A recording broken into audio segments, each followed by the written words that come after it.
Hello guys and welcome back to the channel, or welcome if you're new. What a crazy weekend of football. A result or two going Arsenal's way and some, just slipped away from us. But yeah, crazy weekend, and we're going to touch upon some of the games in this video, games and teams that I think Arsenal should be keeping an eye on. And then we'll go into a quick preview of the Luton game we have in midweek. But yeah, obviously, first of all, the weekend started off with a good Arsenal win, which meant no matter what happened, we would be top come the end of this game week. And yeah, good 2-1 win against Wolves. Obviously, we've already done the reaction video, so if you haven't seen it after you're done here, please go and have a look at it to see my thoughts and my player ratings. But some games to keep an eye out for on the weekend that I think were quite interesting. First one I'll touch upon will be the Newcastle game. That was also on Saturday, 8 p.m. kickoff against Manchester United. Newcastle winning 1-0. To be honest, it could have been more. I think Newcastle quite comfortably the better team. But a reason why I think Arsenal should have some kind of interest in this, not because of where them two teams are in the table, but because of the injury to Nick Pope. Nick Pope went down, obviously Newcastle goalkeeper, done his shoulder in, and reports coming out today, he could be out for somewhere between 4 to 5 months, which will take him to, quite close to the end of the season. And the reason why I think it's something Arsenal should be interested in is because, as we all know, Aaron Ramsdale looks, surplus to requirements at Arsenal. Looks like he will be moving on, whether it's in January or the summer. The two teams who have been most heavily linked with him, who I think both make the most sense as well, is Chelsea and Newcastle. So could this now prompt Newcastle to make an earlier move than they possibly anticipated or had planned for Aaron Ramsdale? With the January window coming up, could this make them move for Ramsdale in Jan instead of potentially waiting until the summer and seeing what could possibly happen? Ramsdale will probably be itching to get out there and play, especially with the Euros coming up. It doesn't look like he's going to get back into the team, unfortunately, at Arsenal. So could this be an opportunity for Ramsdale and Arsenal to potentially move him on in January for a premium sum? I think if we're going to sell Ramsdale anyway, we shouldn't be looking anything less than 50 to 60 million regardless. But if it's January and it's Newcastle, who we know have plenty of money, and if they need him desperately, I think we should be looking for 60 million at the absolute min. But see if you can push them up to 65, 70 if possible. So something to keep an eye on. Could be quite interesting. And the other game I wanted to touch upon was the Liverpool game. Obviously, Liverpool and City are definitely Arsenal's biggest title rivals this season, and teams, I'll be watching and keeping an eye out for every week, hoping they drop points. And my God, did Liverpool come close to dropping points. Fulham, by the 89th minute, were 3-2 up against Liverpool at Anfield. And, I was just praying that they could hold it out. But deep down, especially at Anfield, Liverpool always have something up their sleeves. And they managed to pull it back and with a couple of goals in a couple of minutes and win the game 4-3. And the catalogue of goals Liverpool scored in that game were utterly ridiculous. If you've not seen the goals from that Fulham game, once you're done watching the video, go and watch the highlights of the game. They scored some outrageous goals. Trent's free kick was a beautiful strike. Okay, technically it come off the bar and hit Leno, went in. Unbelievable strike anyway. And then McAllister's goal. If Garnacho hadn't have done that overhead kick a couple of weeks ago, McAllister's goal would be goal of the season, no doubt. It was unbelievable. And then Endo come on, scored a lovely goal, and then Trent technically scored a great goal at the end to win it for them. That's 2 goals in 2 games for Trent, kind of 3. And he's starting to really cook in an attacking sense. We all know he leaves a lot to be desired going backwards, and any decent winger can absolutely rip him one-on-one. But when he's on the ball and stuff he can do on the ball, the boy is absolutely world class.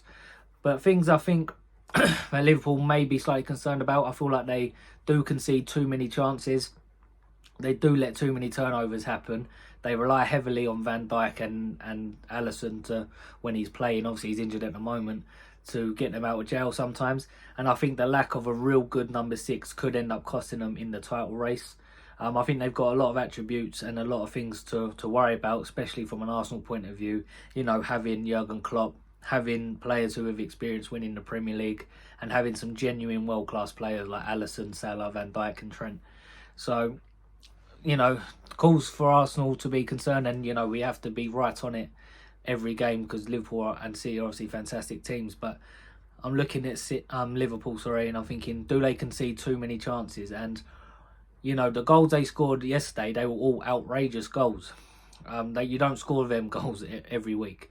So any other probably game week, they probably end up losing against Fulham.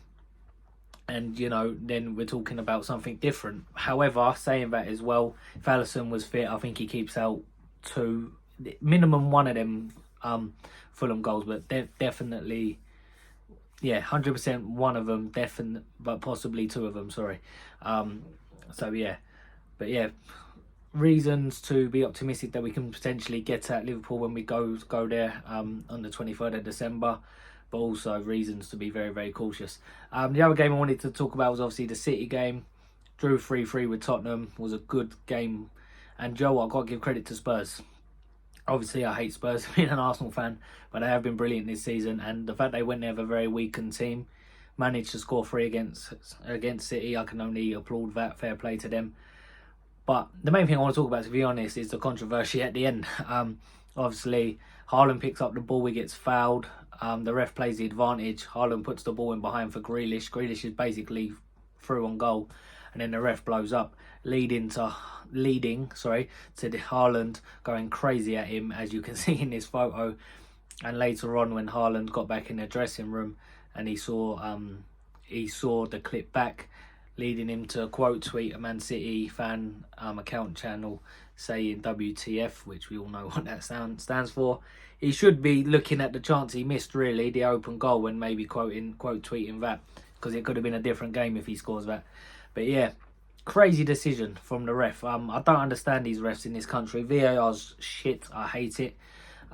You know, it's not that I hate VAR, I just hate the people using it. They're absolutely useless. And I can't believe the ref let him play the pass and then blew up. In my opinion, City have been done now twice in 2 games by refereeing mess-ups, really. The goal against Liverpool that got ruled out, I thought was ridiculous. That would have put them 2-0 up for a foul on Alisson. Never a foul in a million years. And this, look, there's no guarantee Grealish scores. He ain't the greatest finisher, but still, you'd be going mad if you're a City fan.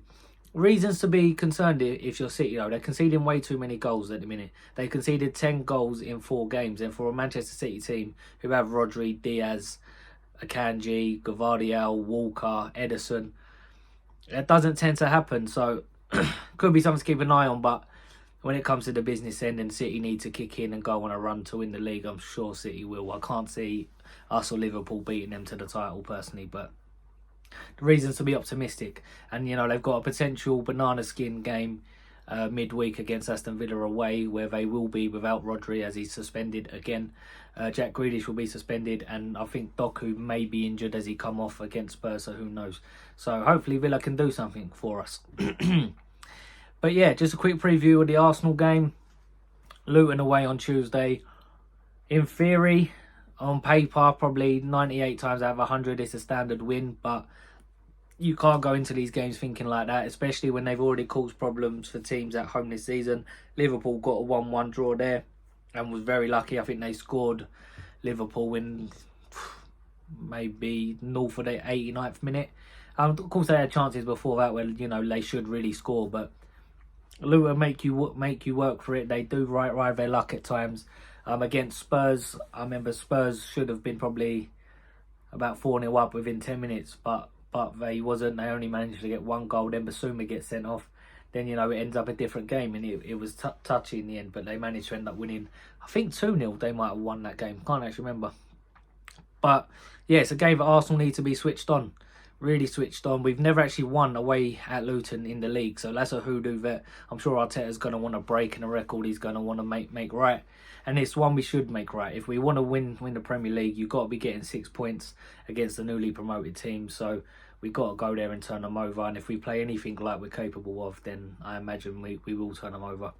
Quickly run through my predicted 11. It will be Raya in goal, as we know. Right back, Ben White, I assume, will come back in for Tomiyasu. Tomiyasu went down with a calf problem.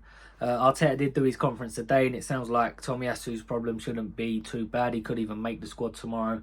But personally, I wouldn't play him. I'd save him, even if he is fit. I'd save him for the Villa game on Saturday, which will be a tougher game, and we'll need Tomiyasu for that. Centre backs, Lieber and Gabriel. Maybe you could see Kivior come in for this one, but personally, I wouldn't be messing around with it too much. It's a must-win game. If anything, start your strongest team, get the game won, and then make changes. Zinchenko at left back, Declan Rice holding midfield. Goes without saying. Odegaard as well goes without saying. If them two are fit, both of them play. And the left eight this week, I think Kai Havertz will play. I think he maybe, didn't start him on the weekend because with an eye on this game to start him against Luton, as he's maybe expecting more of a physical battle, more maybe Luton playing off set pieces and stuff. So, I'm sure he's saving Kai Havertz for this. I'll be quite surprised if he doesn't start. And then the front three should just be the front three. Saka on the right, Jesus up top, Martinelli on the left. Maybe he wants to do a change up front, maybe give Jesus a little rest. As we know, his injuries haven't been great recently, and then maybe play Trossard or Nketiah, but I imagine it will just be the strongest front three. And yeah, hopefully we can get the job done. Like I said, if we turn up and play anything like we can, we should walk this game. I'm going to predict a 3-0.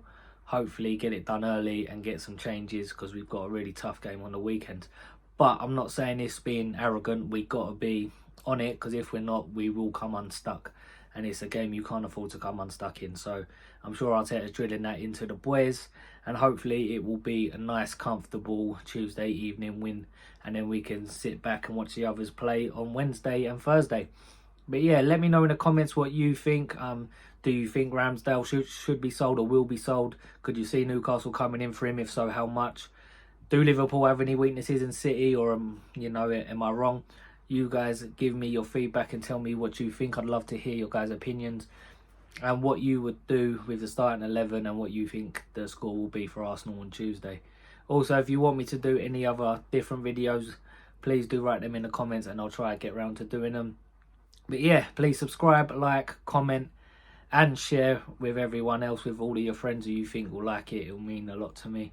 But yeah, have a good rest of your day and come on Arsenal on Tuesday. Thank you. Bye-bye.